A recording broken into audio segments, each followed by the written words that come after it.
Hello नमस्कार साथियों, आप सबों को फिर से अपना यूट्यूब चैनल माँ आशा ईएस पॉइंट में स्वागत है। मेरे साथियों, आज की ये जो क्लास है ये आपके बोर्ड एग्जाम की दृष्टिकोण से बहुत इम्पोर्टेंट है, क्योंकि इस क्लास में मैं आपको साइकोलॉजी यानी कि मनोविज्ञान के वायरल ऑब्जेक्टिव क्वेश्चन आंसर बताऊंगा, जो आपको बहुत मददगार साबित होगा। इसलिए आप लोग इस वीडियो को ध्यान से अंत तक देखेंगे।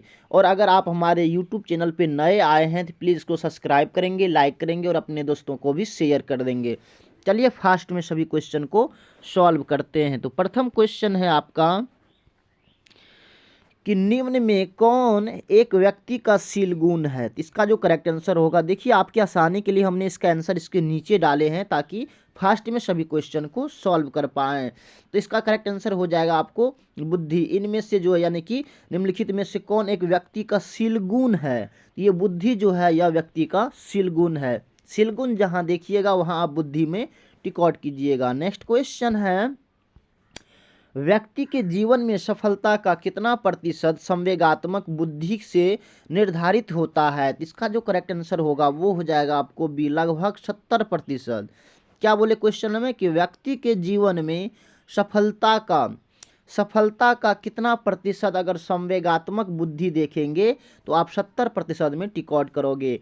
दो का बी करेक्ट आंसर होगा। नेक्स्ट क्वेश्चन है कि जिस बच्चे की बुद्धि लब्धि 35 से 49 होती है उसे किस श्रेणी में रखा जाता है। इसका जो करेक्ट आंसर होगा वो हो जाएगा आपको बी, यानी कि साधारण मानसिक दुर्बलता। अगर आप 35 से 49 वर्ष देखेंगे यानी कि बुद्धि लब्धि 35 से 49, तो आप साधारण मानसिक दुर्बलता में टिक आउट करोगे। बी इसका करेक्ट आंसर होगा। नेक्स्ट क्वेश्चन है कि बुद्धि संरचना मॉडल किसने विकसित किया। तो इसका जो करेक्ट आंसर होगा वो हो जाएगा आपको गिलफोर्ट। बुद्धि संरचना मॉडल अगर आप देखेंगे तो गिलफोर्ट में टिक आउट करोगे। बी इसका करेक्ट आंसर होगा। नेक्स्ट क्वेश्चन है कि बुद्धि के बहुतत्व सिद्धांत का प्रतिपादन कौन किया। इसका जो करेक्ट आंसर होगा वो हो जाएगा आपको ए, यानी कि थ्रस्टन ने बुद्धि के बहुतत्व सिद्धांत का प्रतिपादन किया। बुद्धि के बहुतत्व सिद्धांत देखेंगे तो आप थ्रस्टन में टिक आउट करोगे। ए इसका करेक्ट आंसर होगा। नेक्स्ट क्वेश्चन है कि समूह खंड सिद्धांत का प्रतिपादन किसने किया था। इसका करेक्ट आंसर हो जाएगा आपको बी, यानी कि स्पीयरमैन। देखिए समूह खंड सिद्धांत अगर आप देखोगे तो स्पीयरमैन में टिक आउट करोगे। बी इसका करेक्ट आंसर होगा। नेक्स्ट क्वेश्चन है आपका कि व्यक्ति की किसी विशेष क्षेत्र की विशेष योग्यता क्या कहलाती है। तो व्यक्ति के किसी विशेष क्षेत्र की विशेष योग्यता को हम अभिक्षमता कहते हैं, यानी कि 7 का बी करेक्ट आंसर होगा। विशेष क्षेत्र की विशेष योग्यता अगर जहां आए वहां आप अभिक्षमता में टिक आउट करोगे। बी इसका करेक्ट आंसर होगा। नेक्स्ट क्वेश्चन है कि विभेदक परीक्षण का उपयोग किस मनोवैज्ञानिक ने भारतीय अनुकूल के अनुसार किया। इसका करेक्ट आंसर हो जाएगा आपको डी, जे.एम. ओझा। विभेदन परीक्षण का उपयोग जैसे आए आप जे.एम. ओझा को टिक आउट करोगे। डी करेक्ट आंसर होगा। नेक्स्ट क्वेश्चन है कि प्रतिभाशाली बालकों की सबसे बड़ी विशेषता क्या होती है। जो प्रतिभाशाली बालक होते हैं कहते हैं उसके सबसे बड़ी विशेषता यानी कि गुण क्या होता है। इसका करेक्ट आंसर हो जाएगा आपको सूझ। ऑटोमेटिक है, उसके पास सूझ समझ ज़्यादा होता है। तो 9 का ए करेक्ट आंसर होगा। नेक्स्ट क्वेश्चन है कि व्यक्तित्व का विश्लेषणात्मक सिद्धांत किसने प्रतिपादित किया। इसका करेक्ट आंसर हो जाएगा आपको ए, यानी कि कार्ल युंग। 10 का ए करेक्ट आंसर होगा। जहां आप देखेंगे व्यक्तित्व का विश्लेषणात्मक तो कार्ल युंग को टिक आउट करोगे। नेक्स्ट क्वेश्चन है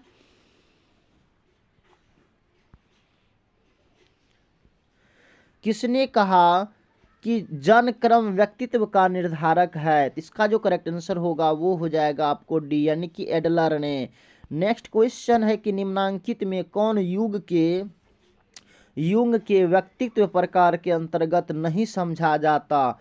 तो इसका जो करेक्ट आंसर होगा वो हो जाएगा आपको बी, यानी कि एंडोमॉर्फी। जहां युंग के व्यक्तित्व प्रकार आएगा अंतर्गत नहीं समझा जाता है, तो बहिर्मुखी समझा जाता है, अंतर्मुखी भी और उभयमुखी भी। देखिए सब में मुखी लगा हुआ है, इसमें भी मुखी है, इसमें भी मुखी है और इसमें भी मुखी है। इसमें कहते हैं किसके अंतर्गत नहीं समझा जाता है, तो देखिए तीनों में मुखी लगा हुआ और इसमें मुखी नहीं है, यानी कि ये इसका करेक्ट आंसर होगा 12 का बी। नेक्स्ट क्वेश्चन है, सीखने की सूझ सिद्धांत के अनुसार प्राणी की सफलता मिलती है। कहते सीखने के सूझ सिद्धांत के अनुसार प्राणी की सफलता किसमें मिलती है, तो इसका करेक्ट आंसर हो जाएगा आपको बी, कर्मशः। कर्मशः कर्म बाय कर्म करते करते लोग को सूझ समझ सीखने की बुद्धि आता है, बी इसका करेक्ट आंसर होगा। नेक्स्ट क्वेश्चन है कि एडलर के मनोवैज्ञानिकों को कहा जाता है, क्या कहा जाता है, तो इसका जो करेक्ट आंसर होगा वो हो जाएगा आपको सी, यानी कि मानवतावादी मनोवैज्ञानिक। एडलर के मनोवैज्ञानिक जहां आए, आप सोच उसको मानवतावादी मनोविज्ञान से टिक आउट करोगे, सी इसका करेक्ट आंसर होगा। नेक्स्ट क्वेश्चन है कि व्यक्तिक भिन्नता का अर्थ होता है, क्या होता है, इसका करेक्ट आंसर हो जाएगा सी, यानी कि व्यक्तियों की विशेषताओं में अंतर और व्यक्तियों के व्यवहार पैटर्न में विभिन्नता से, यानी कि दोनों इसका करेक्ट आंसर होगा। नेक्स्ट क्वेश्चन है कि निम्नांकित में से कौन वास्तविकता का नियम से निर्देशित होता है, तो इसका करेक्ट आंसर हो जाएगा आपको सी, यानी कि अहम। नेक्स्ट क्वेश्चन है कि फ्रायड के अनुसार मन के आकारात्मक मॉडल है, फ्रायड के अनुसार मन के आकारात्मक मॉडल क्या है, इसका जो करेक्ट आंसर होगा वो हो जाएगा आपको बी, यानी कि उपाह। 17 का बी करेक्ट आंसर होगा।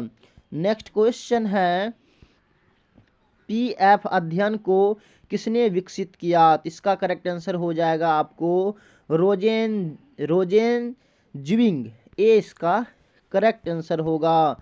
नेक्स्ट क्वेश्चन है कि टीएटी किसने विकसित किया, तो इसका करेक्ट आंसर हो जाएगा आपको डी, यानी कि मॉर्गन और मरे। नेक्स्ट क्वेश्चन है, ईड आधारित है, कहते हैं कि ईड आधारित है, किससे आधारित है, तो इसका करेक्ट आंसर हो जाएगा आपको सी, यानी कि सुखेप्सा के सिद्धांत पर, सी इसका करेक्ट आंसर होगा। अब नेक्स्ट क्वेश्चन है कि व्यक्तित्व के शीलगुण के आधार पर किसने व्यक्ति को विभाजित किया, तो शीलगुण के आधार पर व्यक्ति को शेल्डन ने किया था। तो देखिए तालब सौ से शीलगुण होता है और तालब सौ से शेल्डन होता है, आप ऐसे टिक आउट कर दोगे, सही होगा, बी इसका करेक्ट आंसर होगा। देखिए अगर आप ध्यान से इस वीडियो को देखेंगे तो इसमें जितना भी क्वेश्चन है ना, सबको आप आराम से अच्छा से इसको जो है आप डील कर पाओगे। सॉरी इसमें थोड़ा टेपिंग में मिस्टेक हुआ है, 2024 यहाँ पे होना चाहिए था। नेक्स्ट क्वेश्चन है, टाइप ए एवं बी के व्यक्तित्व का प्रतिपादन किसने किया, तो इसका करेक्ट आंसर हो जाएगा आपको ए, यानी कि फ्रीडमैन। यानी कि टाइप ए और बी का व्यक्तित्व, तो फ्रीडमैन, देखिए दोनों में दोनों फ्री हैं, यानी कि फ्रेंड, ए और बी ऐसे समझिए, ए और बी दोनों दोस्त है, फ्रेंड, तो फ्रीडमैन ने किया था, ऐसे आप टिक आउट करोगे। नेक्स्ट क्वेश्चन है कि किसने व्यक्ति को पूर्ण रूप से कार्यशील व्यक्ति माना, तो इसका करेक्ट आंसर हो जाएगा आपको कार्ल रोजर्स। कौन होगा, कार्ल रोजर्स। नेक्स्ट क्वेश्चन है, समान अनुकूलन संलक्षण की तीसरी अवस्था का नाम क्या है, इसका करेक्ट आंसर हो जाएगा आपको परिसराती अवस्था। नेक्स्ट क्वेश्चन है कि दबाव प्रतिरोधी व्यक्तित्व में कहाँ चला गया, हाँ नेक्स्ट क्वेश्चन है कि दबाव प्रतिरोधी व्यक्तित्व में कौन विशेषता नहीं पाया जाता है, तो इसका करेक्ट आंसर हो जाएगा आपको डी, यानी कि नियंत्रण, डी इसका करेक्ट आंसर होगा। देखिए जिसके पास दबाव होता है, जिसके पास टेंशन होता है, उसको अपने आप में नियंत्रण नहीं होता है, इसलिए इसका डी आंसर होगा। नेक्स्ट क्वेश्चन है, आक्रामकता का अध्ययन करने के लिए आप निम्नांकित में से किस विधि को सबसे अधिक उपयुक्त मानेंगे, इसका करेक्ट आंसर हो जाएगा आपको ए, यानी कि अंतर्निरीक्षण, ए इसका करेक्ट आंसर होगा। नेक्स्ट क्वेश्चन है, व्यक्तियों में शारीरिक बीमारियों को में कितने प्रतिशत तक दबाव की भूमिका महत्वपूर्ण है? इसका करेक्ट आंसर हो जाएगा 50 से 70। यानी कि व्यक्ति में जो शारीरिक बीमारी होता है, बुखार तुखार पेट दर्द जितना भी होता है, उसमें जो तनाव का जो स्थिति होता है वो 50 से 70% होता है। नेक्स्ट क्वेश्चन है, समान अनुकूलन संलक्षण में कितनी अवस्थाएं पाई जाती है? इसका करेक्ट आंसर हो जाएगा आपको 3। ए इसका करेक्ट आंसर होगा। नेक्स्ट क्वेश्चन है कि लक्ष्य प्राप्ति में बाधा और आवश्यकताओं एवं अभिप्रेरकों के अवरुद्ध होने से क्या उत्पन्न होता है? तो इसका आंसर हो जाएगा आपको बी, यानी कि कुंठा। बी करेक्ट आंसर होगा। देखिए, अगर आप लक्ष्य प्राप्त करना चाहते हैं, अगर उसमें बाधा आ गया तो क्या होता है, वो मन कुंठा हो जाता, ग्लानि हो जाता, उसको मने मन सोचते रह जाते हैं। नेक्स्ट क्वेश्चन है, ऐसे आप ध्यान रखेंगे, हमें लक्ष्य प्राप्ति में बाधा हुआ तो मेरे मन में कुंठा उत्पन्न हो गया। नेक्स्ट क्वेश्चन है कि कौन सी क्रिया जीवन शैली में व्यापक रूप से लोकप्रिय अनुमोदन प्राप्त करने जैसा परिवर्तन लाती है? इसका करेक्ट आंसर हो जाएगा आपको सी, व्यायाम। सी इसका करेक्ट आंसर होगा। अब नेक्स्ट क्वेश्चन है कि लियोन फेस्टिंगर ने संज्ञानात्मक और संवादिता सिद्धांत का प्रतिपादन किस वर्ष किया? इसका करेक्ट आंसर हो जाएगा आपको 1957। डी करेक्ट आंसर होगा। नेक्स्ट क्वेश्चन है आपका कि निम्न में असामान्य की कौन सी कसौटी सर्वोपरि है?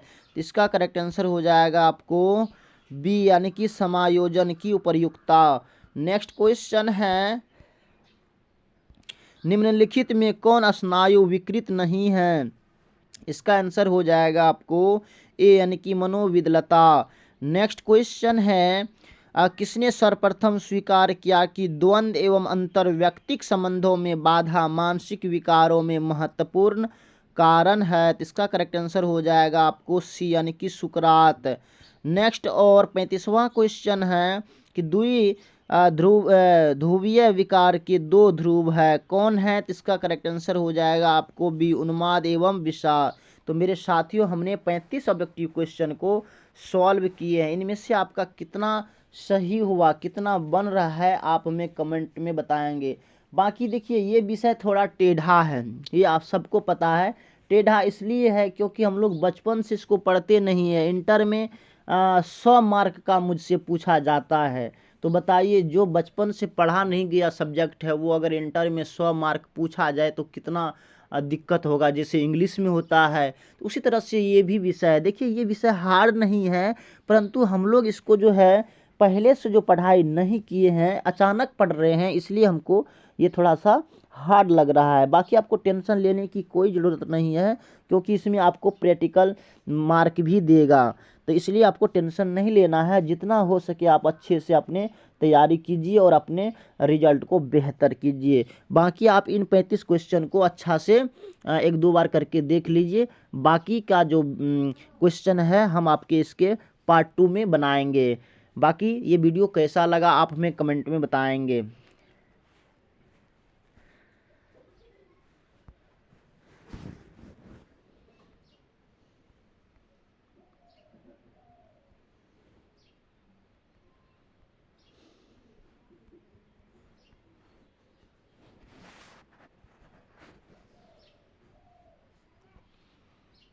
सॉरी, मेरा फ़ोन जो है